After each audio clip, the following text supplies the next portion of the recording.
Mr. Hyams, how are you, sir? Dave, I'm doing great. How are you doing? Never better, never better. Ready to get rolling here and talk about the four-letter word that you used in your column, bull.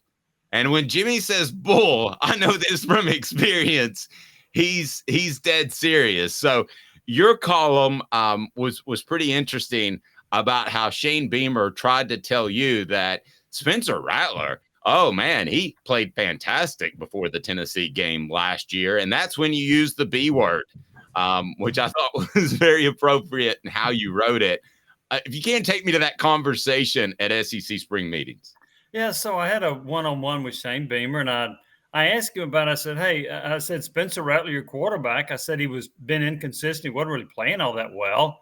He had 8 touchdown passes and 9 interceptions. Why did it all of a sudden click against Tennessee? And he said, well, I disagree with you. He said he beat Florida. He beat Kentucky. Of course, in both those games, he had less than 200 yards passing. He said, so statistically, maybe didn't look so good, but he was playing really well. Yeah, right. So against Tennessee, he has 400 and something yards passing and 6 touchdowns. 6 touchdowns against Tennessee, 8 touchdowns in 10 previous games. You tell me, I mean, I'm sitting there thinking they're about ready to bench this guy, and Beamer's trying to convince me, no, he was playing well. So that's when I said bull. So anyway, the next game, Rattler plays very well against Clemson. The next game against Notre Dame, he had a good game. They lost.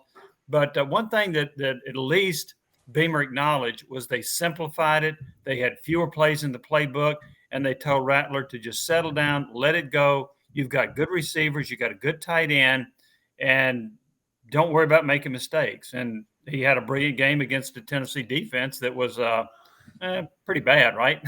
That particular night. I thought Tennessee had 3 awful games on defense last year. That was one of them. So anyway, I just and I looked at Rattler's stats on the year and what he did the last 3 games. He threw for well over 1,000 yards in the last 3 games. He averaged about 340, 350 yards the last 3 games. How did he do in those other 10 games where Beamer said he played so well?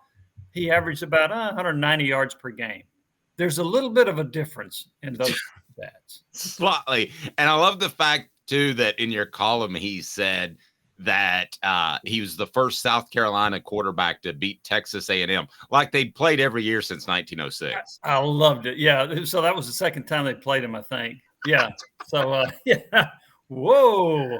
And the premise of that is this. All the time you hear coaches that don't want to say something that's perceived to be negative about a player or a team.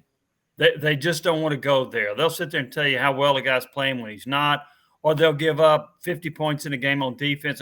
We just had one player out of position on every snap there. Just one.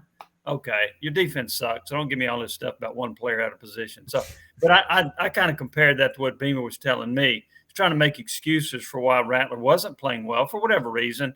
But when he said they simplified it and they told him to cut it loose, don't worry about making mistakes, trust your talent, that's when Rattler took off. And he's carried that over to this year, too. It read, too, to me like he was partially defending himself and how he was utilizing Rattler. Yeah, I think there's something to that as well. Yeah, so, and I don't know all the ins and outs of it. So maybe Rattler was making all the right calls. Maybe he was on a zone read, making the right read. Maybe he was throwing to the right receiver. But the bottom line is his numbers weren't very good, and he had a lot of games where he was way under 60% passing. But against Tennessee, my goodness, I mentioned the numbers of 438 yards, I think it was passing. And this year, I mean, he had an 8-quarter stretch where he was 59 of 63. That's ridiculous.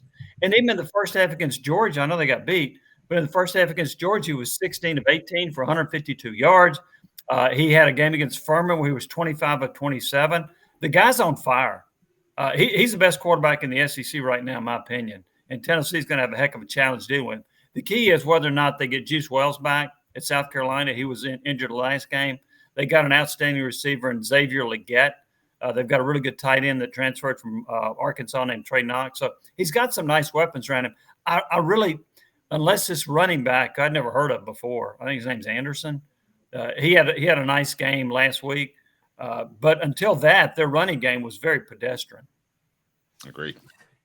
Yeah, Jimmy, I want to know if I want to actually dive a little deeper into Deus theory, because I want to know what your thoughts are. Do you think it is possible Shane Beamer was just trying to not say what he knows to be true, which is what Shane Beamer was really telling you without admitting it was, Spencer was fine. I just wasn't smart enough to figure out how to use him until the Tennessee game, and because I had no idea how to use this quarterback. And I mean, just to go there, you guys both covered the 05 Tennessee team. Randy Sanders didn't know what to do with Eric Ainge as a sophomore. And so I'm gonna push back on you a little bit on that one on 05, because, and I'll tell you the background on that. They opened the competition between Rick Clausen and Eric Ainge. And Clausen clearly won the job. And Fulmer told Sanders, "You're playing Ainge." And Sanders was like, "Well, wait a minute. Clausen won the job." And then the team was behind Clausen, not Ainge. So that's a little background on what happened there. And there was a lot of dissension in the ranks with that team. So I would hesitate to say Sanders didn't know how to use Ainge. I think there was a lot of internal problems at that time, Caleb. I agree. So anyway, go ahead. I think that Philip Fulmer didn't trust Randy Sanders like he trusted David Cutcliffe. Well, that's true. That is true. But it was clear to everybody that Clausen won the job, including the players. And when Fulmer said, "Nope, we're going with Ainge," there was a revolt. Anyway, Go ahead, Caleb. There was. S.C. Scott guy says it wasn't Shane, it was Marcus Satterfield. Shane was too loyal to him. He was the best man at his wedding. Maybe. By the way, best man at that wedding, it's kind of hard not to look at the bride who they put up on the television for a good 3 or 4 minutes. Shane Beamer's doing pretty well for himself, Jimmy. Yes, he is. Maybe he was distracted most of the season. Who knows? Well, I guess that's what I'm getting at. Either Shane Beamer or Marcus Satterfield. What he's doing is he's covering for one of them with that. He didn't want to. What do you think of the philosophy that he just didn't want to say to you personally, "I didn't know how to use him. I don't know football that well, and I didn't know what to do with him." The thing about that I would say would be unlikely is that he had him at Oklahoma. How could he not know how to use him? So maybe what you say is true, but that's ridiculous to not know how to use a guy when you brought him in from Oklahoma, where you were an assistant coach and you were the coordinator. So he should have known how to use him. I just think Rattler wasn't playing well for whatever reason. And I don't know all the ins and outs of what was going on. I was sitting there thinking at one time, Caleb, I thought they were going to bench the guy because he wasn't playing very well and his numbers weren't any good. And then all of a sudden, Tennessee gave him a proper dose of medicine and he got well in a hurry.